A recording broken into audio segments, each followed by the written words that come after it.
I never believed in the stories, not really, but I should have. My name is Alex, and I'm a search and rescue officer in one of the largest national forests in the Pacific Northwest. I've been doing this job for 7 years now, and I've seen things that would make most people quit. Bodies that have been out there too long, lost hikers who didn't make it through the night, kids separated from their parents, terrified and alone in the dark. But nothing prepared me for what we don't talk about. What we're specifically told not to talk about during training. The staircases. I first heard about them from my supervisor, Marcus, on my 3rd day. We were sitting in the ranger station going over search grids when he suddenly looked up at me with this intensity I hadn't seen before. "If you see a staircase out there," he said, his voice low and serious, "you don't go near it. You don't touch it. You don't even acknowledge it in your report. You mark the coordinates privately, you radio it in using code Sierra 7, and you move on. Understand?" I laughed. I actually laughed. A staircase? Like, what, someone's porch just sitting in the middle of the woods? Marcus didn't laugh back. His jaw tightened, and for a moment I saw something in his eyes that looked like fear. Real, genuine fear. "I'm serious, Alex. This is not a joke. You see stairs out there, doesn't matter what kind, wood, metal, carpet, stone. You leave them alone." That was 7 years ago. In that time, I've come across 5 staircases, and I followed the rules. I radioed them in, marked them privately, and walked away. I watched other officers do the same thing, their faces going pale, their jokes dying in their throats. We never talked about it, not officially. But late at night in the station, when it was just a few of us and the firelight was low, stories would slip out. Whispered stories about people who didn't follow the rules. Jensen swore he saw a hiker climb a staircase and just disappear. Not walk away, not fall, just cease to exist between one step and the next. Carla said she found a missing person at the top of a staircase once. The woman was sitting there, legs dangling over the edge, humming to herself. When Carla called out to her, the woman turned around and her eyes were completely black. She smiled and said, "I'm almost home now." Then she stood up and walked up into nothing, like there were invisible steps continuing into the sky.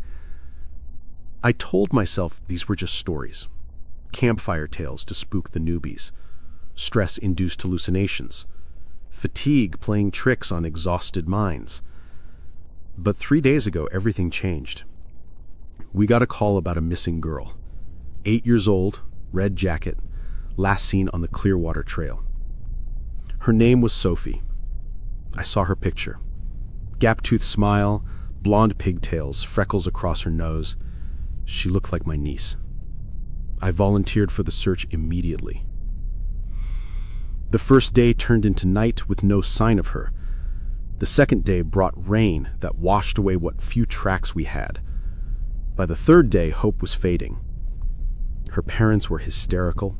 Her mother couldn't stop crying, and her father just stared into the trees with hollow eyes, like he was already mourning. I couldn't let that happen. I couldn't let another family break apart. So on the 3rd night, I went back out alone. I know, against protocol, dangerous, stupid, but I had a feeling, this horrible, gnawing feeling that I was running out of time. I had been hiking for about 2 hours, my flashlight cutting through the darkness, when I heard it. Crying. Faint, distant, but definitely a child crying. "Sophie!" I shouted, breaking into a run. "Sophie, can you hear me?" The crying continued, and I followed it deeper into the woods, off the trail, through thick underbrush that tore at my clothes. My heart was pounding, adrenaline flooding my system. I was close. I knew I was close.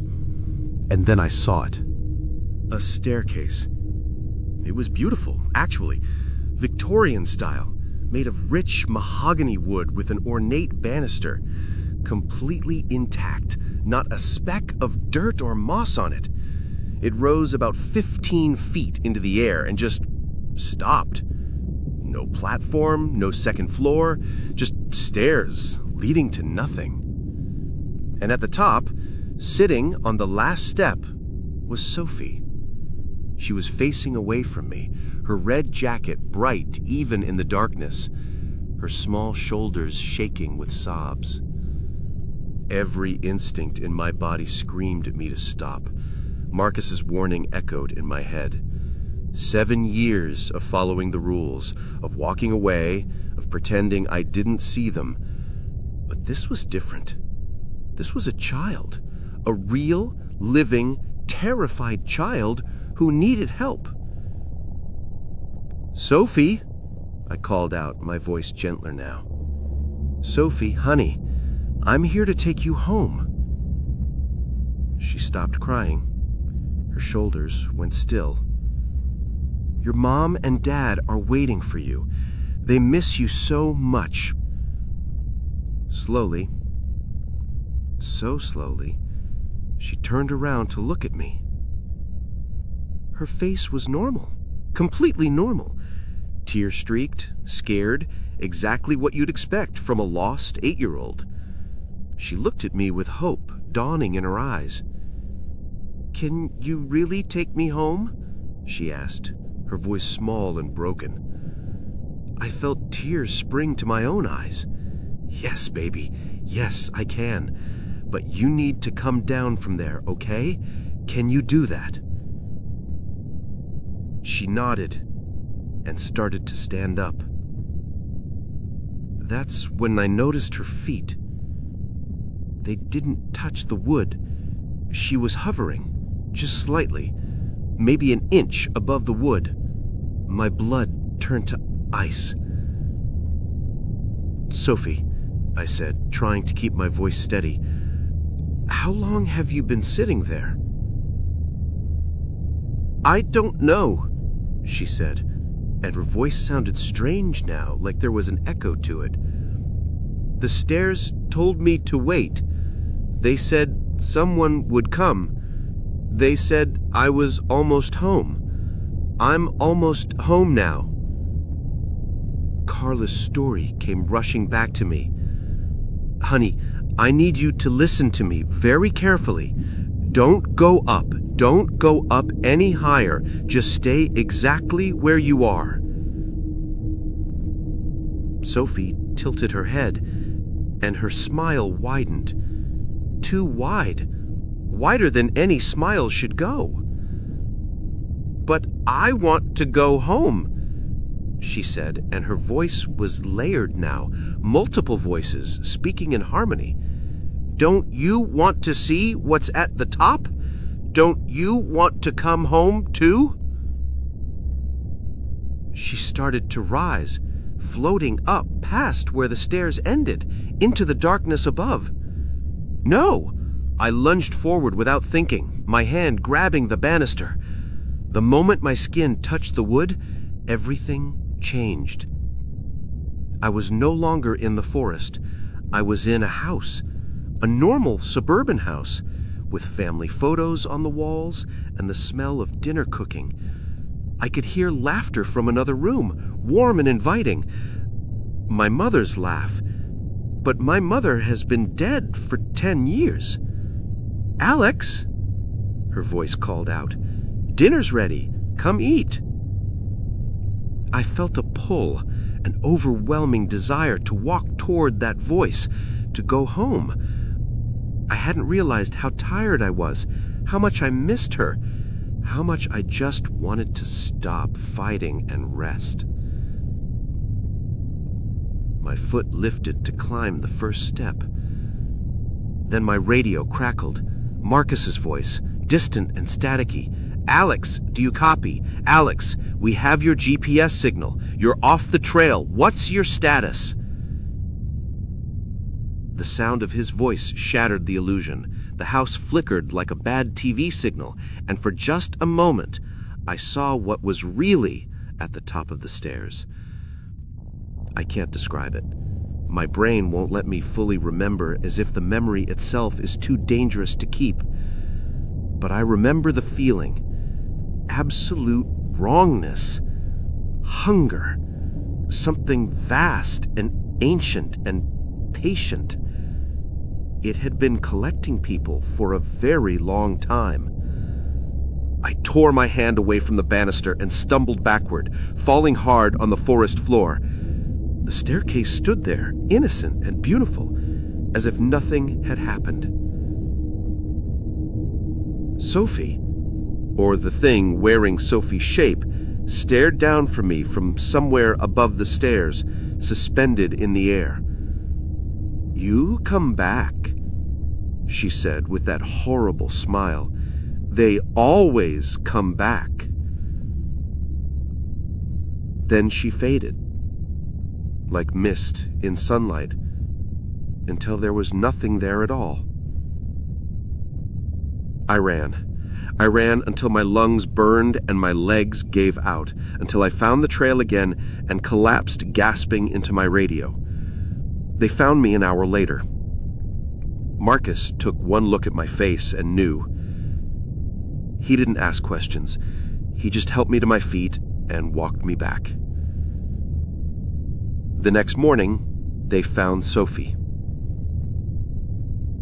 She was alive, hypothermic and dehydrated, but alive, curled up in a hollow tree about a mile from where I'd been. She had no memory of the past 3 days. She said she remembered getting lost, and then she was just somewhere else. Somewhere warm and safe. Somewhere that felt like home. The doctors said it was dissociation, a trauma response. Her parents cried with relief and thanked every officer personally. When Sophie's mother hugged me, I almost broke down. I didn't tell them what I saw. What good would it do? But I know the truth. That wasn't Sophie on those stairs. The real Sophie was lost somewhere else entirely, and something was using her image as bait. If I had climbed those stairs, if I had touched that wood for a few seconds longer, I would have gone home. But not to any home that exists in this world. I put in my transfer request yesterday. I'm moving to a desk job in the city, far away from the forests, far away from the trees. But sometimes, late at night, I still hear my mother's voice calling me home, and I know, somewhere out there, there's a staircase with my name on it. They're patient. They can wait. And the worst part, sometimes I want to go back.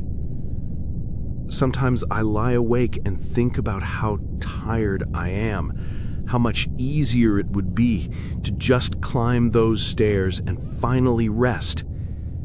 That's what terrifies me most. Not the staircases themselves, but the part of me that wants to climb them. The search and rescue teams will keep finding them. Future officers will radio in Sierra 7 and walk away. And some people, some unlucky souls, won't listen to the warnings. If you ever go hiking and you find a staircase in the middle of nowhere, beautiful, pristine, impossible, please, I'm begging you, don't touch it. Don't climb it. Don't even look at it for too long. Just mark the location in your mind, turn around, and walk away. Because once you touch those stairs, once you feel that pull toward home, a part of you will always belong to them, and they never stop calling you back.